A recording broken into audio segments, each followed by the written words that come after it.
l'habillement de manière générale de la population et des jeunes en particulier, c'est vrai, aujourd'hui il y a à boire et à manger, hein, parce que il y a certains jeunes, garçons et filles, qui n'ont pas une tenue décente. Pourquoi je le dis? Parce que beaucoup confondent les tenues de scène qu'ils voient à des médias, sur des réseaux sociaux, des grandes stars, et veulent emboîter ou bien les prendre pour modèle en prenant leurs tenues comme des tenues ordinaires avec lesquelles ils peuvent aller soit à l'école, soit à l'église, soit au marché, soit au stade. En tout cas, dans n'importe endroit, quel endroit où on peut les envoyer, ils estiment qu'ils peuvent porter cet habit et se présenter devant les gens.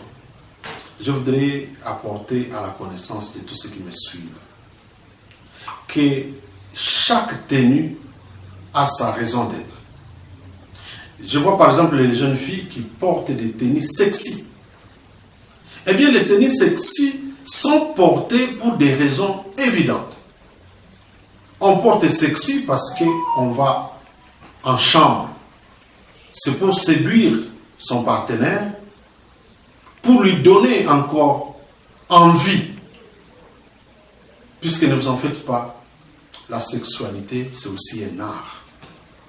Et pour ceux qui veulent être heureux dans leur chambre, ils savent qu'ils doivent se mettre en tenue qui incite à la consommation du mariage, pour ceux qui sont mariés.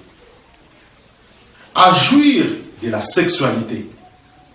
Et il en est de même pour les hommes. Un homme, il doit apprendre à séduire sa femme, son partenaire, pour lui donner envie de consommer le mariage. Mais les filles et garçons qui ne sont pas mariés, sont-elles obligées de porter sexy? Si oui, c'est quand?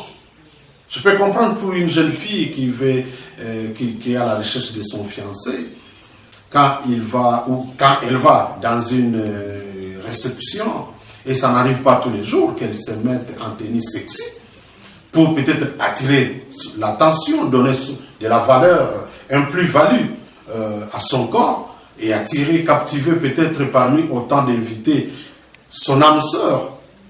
Mais après, ce rôle doit cesser. Il doit porter une tenue décente. D'autres encore suivent la tenue des stars de musique, que ce soit en reggae, en rap et consort, et ils veulent en faire leur tenue habituelle. Non, ce sont des tenues de scène, puisque quand on est une star, et que vous avez invité beaucoup de gens, au-delà des prestations, il faut faire ce qu'on appelle créer le spectacle. Il faut faire rire, il faut faire voyager, faire emporter les gens. C'est comme ça que parfois on fait des choses un peu bizarres pour faire rire les gens, pour le faire voyager un peu, les sortir de leur stress, mais après il faut rester dans la tenue normale. C'est pourquoi moi, ma qualité de chef de division de la jeunesse et éveil patriotique, dans le cadre de l'initiation à la nouvelle citoyenneté, je voudrais appeler la jeunesse à s'assurer que tout ce que nous faisons nous rattrape. Ceux qui s'habillent de manière décente, eh bien, ils n'ont rien à perdre. Mais ceux-là qui s'habillent mal, attention, ça peut les rattraper. Vous connaissez l'histoire de certaines personnalités dont on a fouillé dans leurs albums, on a retrouvé leurs photos lorsqu'ils étaient plus jeunes. Et on essaie de les rebalancer et ça touche un peu à leur personnalité, à leur notoriété.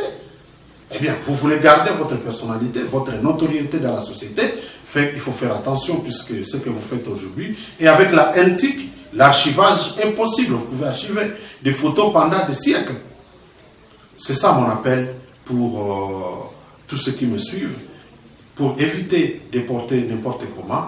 Sinon, pour les filles qui s'habillent de manière à inciter, par exemple, à la sexualité, elles doivent assumer. Et les garçons, c'est pareil. Il y a des garçons qui portent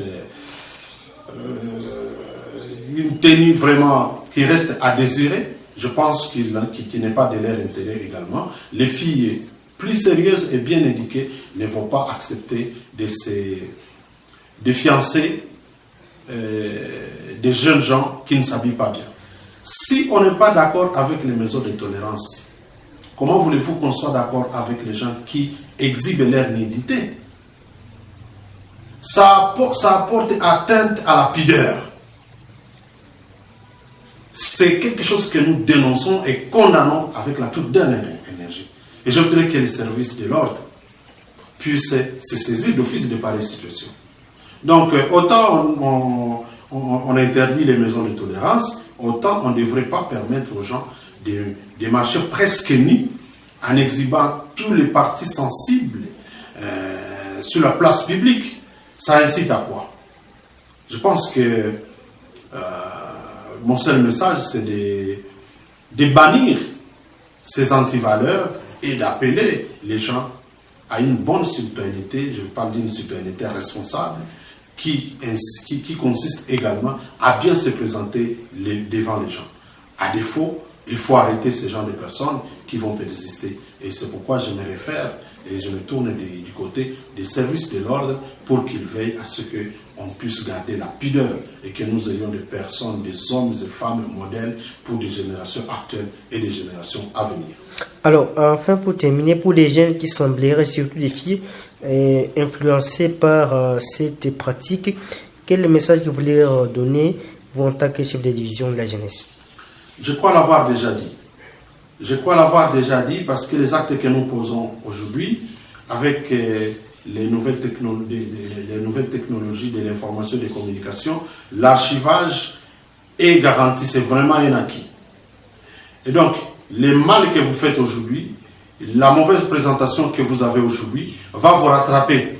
Et ce jour-là, vous risquez de perdre votre fiancé, votre époux ou votre épouse, vous risquez de perdre votre emploi, vous risquez de perdre beaucoup d'avantages parce que dans la cour de votre histoire, vous avez un moment adopté un comportement irresponsable.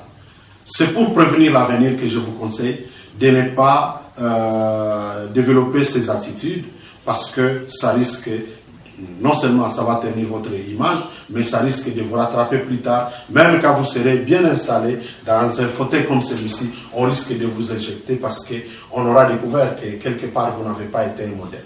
Et donc c'est peut-être que vous êtes arrivé sur cette fauteuil par tricher. Voilà pourquoi, pour éviter que l'histoire mauvaise ne vous rattrape, il faut éviter ce genre d'attitude. Eh bien, pour les finalistes, c'est vrai, après avoir passé, je crois, 6 ans à l'école secondaire, il est tout à fait normal que lorsqu'on a un résultat positif, qu'on a satisfait aux examens d'État, qu'on puisse se réjouir. Mon appel, c'est celui de faire une réjouissance modérée, une réjouissance responsable.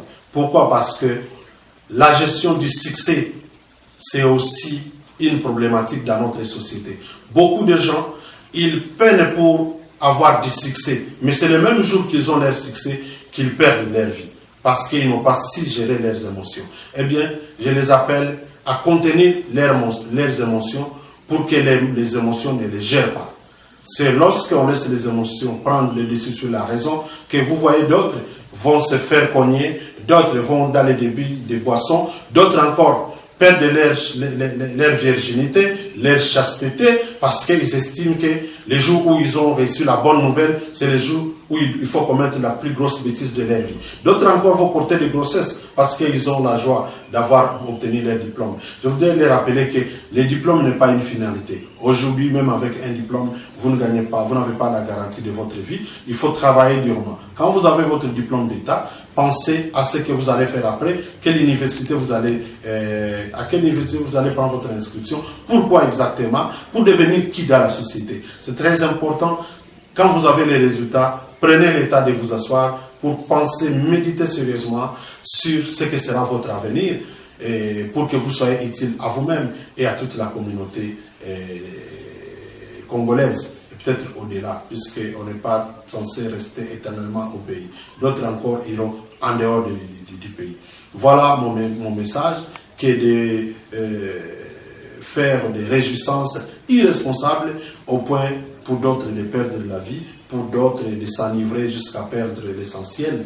Et ils vont se retrouver sur TikTok, filmés par ses collègues et en train d'exposer leur nudité. Et donc, voilà mon message en tant que chef de division de la jeunesse et éveil patriotique.